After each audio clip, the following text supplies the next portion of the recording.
Hello and welcome to another episode of Sports and Songs podcast. Tonight is season 6, episode number 21, Andy. It's our songs edition on this Thursday night. Yes. So we'll review an album, talk a little music, and do an album review and whatnot. Episode number 21. Today is April 3rd, 2025. And so what we've got for the listeners is a special. First time I've ever covered this band. The band's name is Kix. Kix, and the album that we're going to do is Blow My Fuse. So Blow My Fuse is a platinum album. I think it's the only one they had that was platinum. Yes. It's their biggest selling album. It's the fourth studio album by American hard rock band Kix, released September 1988. You know, I was just entering my senior year of high school around Labor Day that time. I mean, going into college, freshman year of college. 88? Yeah, I was entering my senior year, yep. 88. So lots of music was going on in the mid to late 80s. And I remember this, but I never, bought the album or anything like that. This was on Atlantic Records. So you mentioned, or we talk about bands that are kind of flying under the radar. Kix is one of those, but keep in mind they were on Atlantic Records. I mean, they were around. They were part of the deal. And that was a big name then. That was. I remember that stuff. They're only this album features their only one hit, the power ballad "Don't Close Your Eyes." Peaked at number 11 on the Billboard Top 100. And it was co-written by Bob Halligan Jr. and the frontman from Crack the Sky, John Palumbo, both of whom previously collaborated with Kix.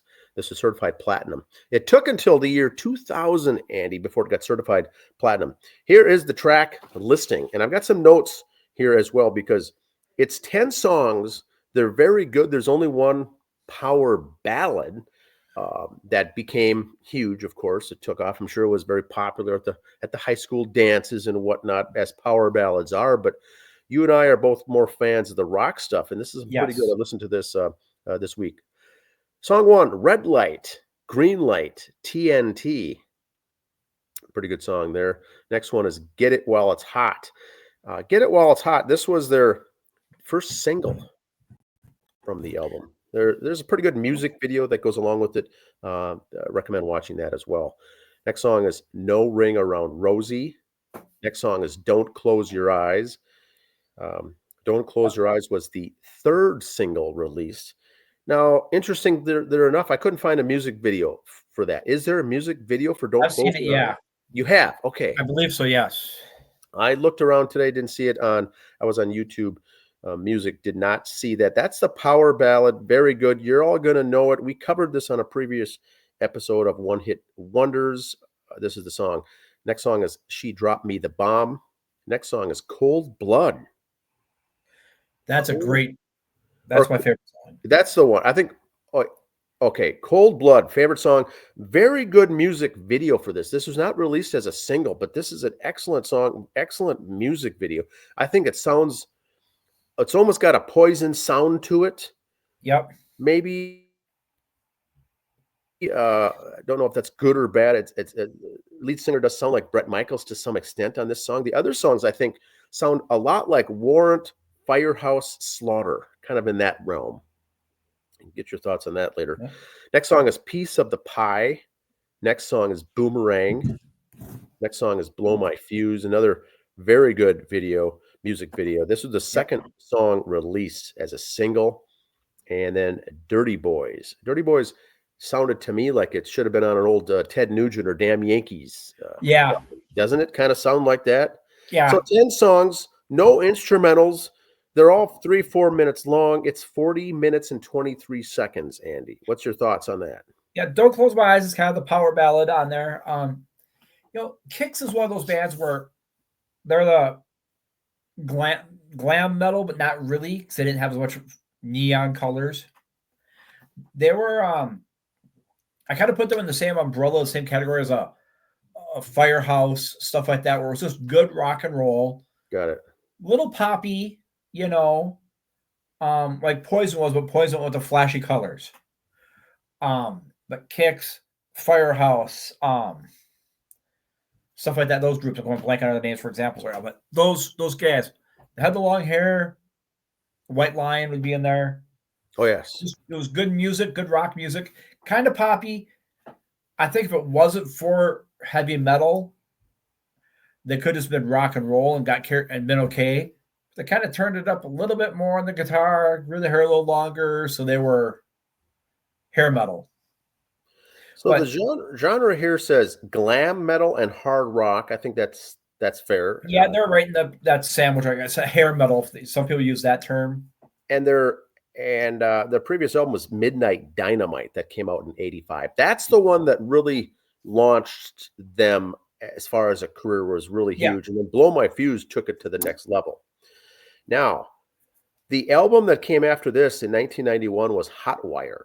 And this one, Atlantic was excited and set up for these guys. Kix was ready to rock, and they were supposed to go to the next stratosphere, right? Huge. And a band called Nirvana came along, and grunge.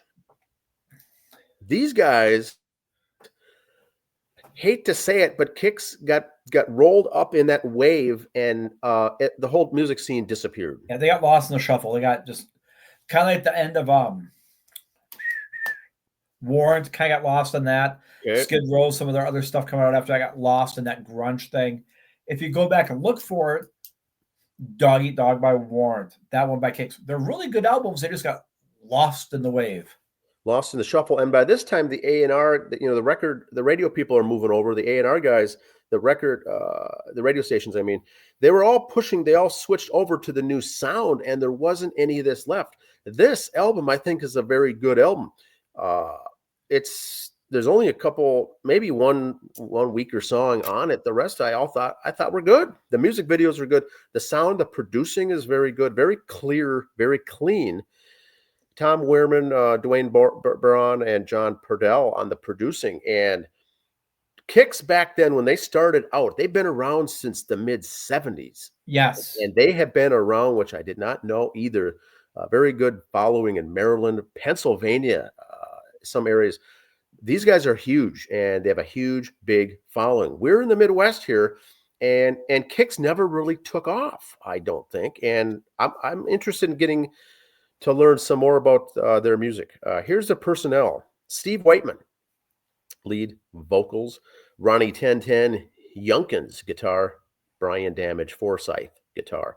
So it's a 5-man group, 2 sets of guitars. They're very good sound. Donnie Purnell is the bassist and was really the composer, the music guy, the elder statesman of the group, and really did things his way. He was the guy that brought this band along. I've got more on him later. And then on drums was Jimmy Shelfant, Jimmy Shelfant, Chocolate. That's the band, 5 guys in the band. And so they've been around. They did their thing. 1991, things went haywire. They had something else after that, I think a live album. By mid-'90s, they were ready to hang it up. They were ready to hang it up. They just couldn't get any action. And so instead of touring the small bars and what we know today as the casino junket, they kind of stopped, and then they had a reunion. They got all back together, and by this time they wanted to get it back together. And then bad things happened with Donnie Purnell. They did not use him on bass. They went with Mark's. Was it Mark Slaughter? No, not Mark Slaughter. Mark Schenker.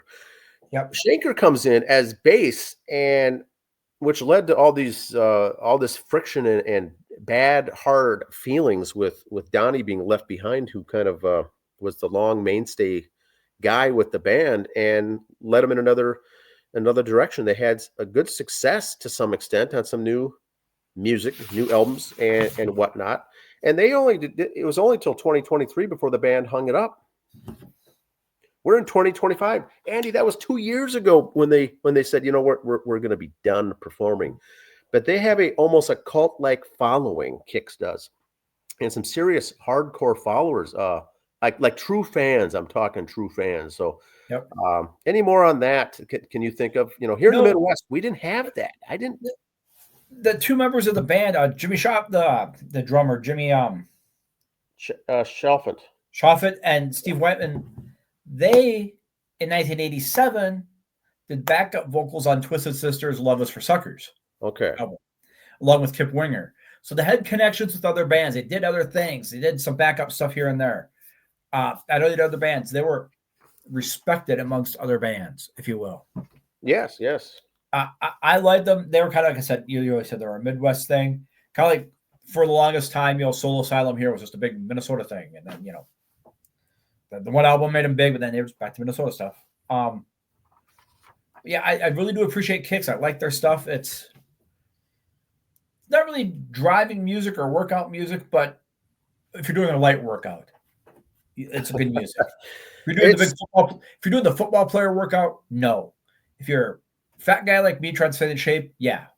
So good stuff though. It's good. Good drums, the guitar, the lead, the rhythm, good bass vocals. I like Whiteman, and these guys have been around. If they weren't in Kix when they reorganized, and like I mentioned with Donnie Purnell, he's still around. I mean, these guys are all active in music to this day. They're just not performing as a group together. 2023, that variation of Kix went away, but their website is still up and running. They do a lot of stuff. When what was big here in Minnesota. They were at Moondance Jam. Yes. Kix was there, and I could see that circuit, those guys doing real well on that circuit. And today, if they were still performing that casino gambit or outdoor amphitheater stuff would be awesome for them. But they hung it up 2 years ago. That's all I've got for Kix, Andy.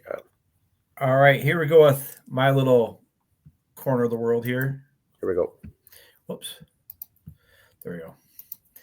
All right. Taste of Minnesota, July 5 and 6. They've released some of the names. Free entry to get in there. So Saturday night, it's be Joan Jett and the Blackhearts, Cheap Trick. Are your two headliners there? And then some other genres on Sunday. Ludacris, Nardi, I think his name is. Nard Dog? Nardi, yeah, I'm not sure. But I don't know. A different genre. Something we don't talk about here. We don't touch much on that. I've heard the name Ludacris in commercials. Ludacris, I've heard that name like from other movies and things like that, Bad Boys, hey, you with the Ludacris haircut, So anyway. Yeah, so that's 5 and 6. So Saturday, July 5, Joan Jett and Cheap Trick. Check it out. Always a good time. Lamb of God, Body Count, Harm's Way at Grand Casino, September 20th in Hinckley. Body Count, that's Ice-T's metal band. So okay. This is outdoor amphitheater. This is a great location. I've never seen a show up there, but I've been up there in the off season, and it's a great location. I had Body Count's first album. I've heard some of their other stuff. Wow. It's not your grandma's heavy metal. I'll tell you that. Wow. It's great stuff. Blue Oyster Cult out at Canterbury there, July 31. BOC, as they call them. Interesting. Yeah, this is talk about throwback. Those guys go way back. John Cafferty and Beaver Brown Band are making another album after 37 years, according to 98 Rock. Ooh, interesting. On the Dark Side from the movies there. So, yes, and CITY, John Cafferty and the Beaver Brown Band from the Eddie and the Cruisers soundtrack. Yes. Here we go. Soapbox. Little meat to the Always bone look here. forward to these.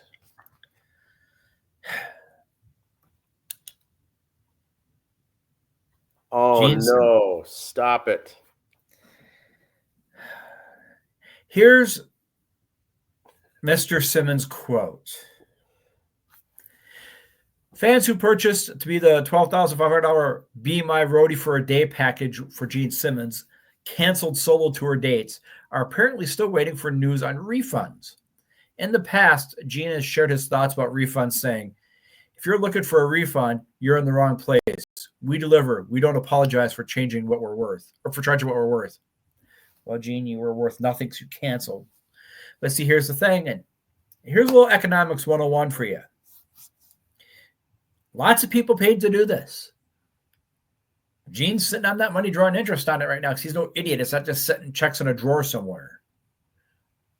Gene will send it back when he's ready, when the time is right. When he's good ready, as long as it's on his terms. That's right. And so it's all about the control is what That's right. His biggest downfall is these were all, I'm sure, just Visa credit card transactions. You can flip a button and push it all right back to the people who did it, and you'd be done in 5 minutes. But he's not going to do that. He's going to do it to the very last minute if he does. Or if there's a lawsuit that'll force him to do it, to force his hand or something. And he's no fool. There's some fine print in there that's like, hey, if something happens, we'll get the money back to you eventually in so many days or whatever. He's no fool.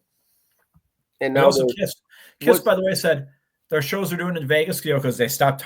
They retired, right? Again. Or they're coming out of retirement again. But they've promised this won't be with makeup on this time. But it's just too much. No one cares. Now, but did he know this was going on when he did this solo thing? Or was this whole thing? Damn well, he did. Business-wise, they were planning this. Oh. He's going to keep his name relevant. He keeps his name in the news because he's an egomaniac. It's just too much. What a fiasco. This wasn't per se a quote. There's more of a saying or a meme I saw, but quote of the week kind of falls into place with this one. I'll leave this meme here, see if you understand it. For those of you on the radio side or the Spotify side, it says, when you finally get to Brooklyn, it's a picture of some nighty-night tea. Oh. Organic nighty-night tea, because there's no sleep till Brooklyn. No sleep till Brooklyn. I saw this one. Oh, my God. I giggled at work. Giggled like a schoolgirl. Yes.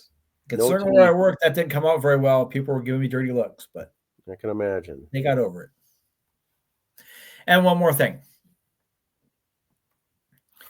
Congratulations to Knuckleheads Bar and Grill and Mayor. Dive Bar Sites of Minnesota on Facebook. Named them the Dive Bar of the Month for April. Knuckleheads, we've been there for some concerts, promoted their concerts, had food there, had staff meetings there. We've had meetings there. So great place. Congrats to them. I did not know. I was unaware of this. I will stop by there and check them out. They got great concerts outside. Now, Knuckleheads, just so you know, if you look at just the name, Knuckleheads meaning the motor type for motorcycles, not like a comedy knucklehead type thing. Yes, it's a biker bar. And during the COVID shutdown, they did like others did when you had time to do enhancements and things. They did an outside stage, outside bar. They really improved it. Section. It's a great setup outdoor. In the summertime, that place is packed. Yep. Go there, catch up the bands there. It's so fun. Right on the main street, right on the main drag. You can't miss it. Good food there too. Good. I mean, I can't think of a bad thing ever about Knuckleheads. No. Great place to be. Western That's what I got, man. Right in our stomping grounds. Yes. Congrats to them. That's awesome news. So give Kicks a listen. Go back to their earlier stuff. Go to their newer stuff. I'll bet people don't even know that albums were coming out in 2018 and 2019 and 2015. I mean, they were putting stuff out. Fresh, organic, original music. I mean, this is good stuff. Listen to it, open mind, open ears. Just fresh. Give it a hear. Very, very good stuff. All right. Have a good week. We'll see you back next week, everyone. Bye.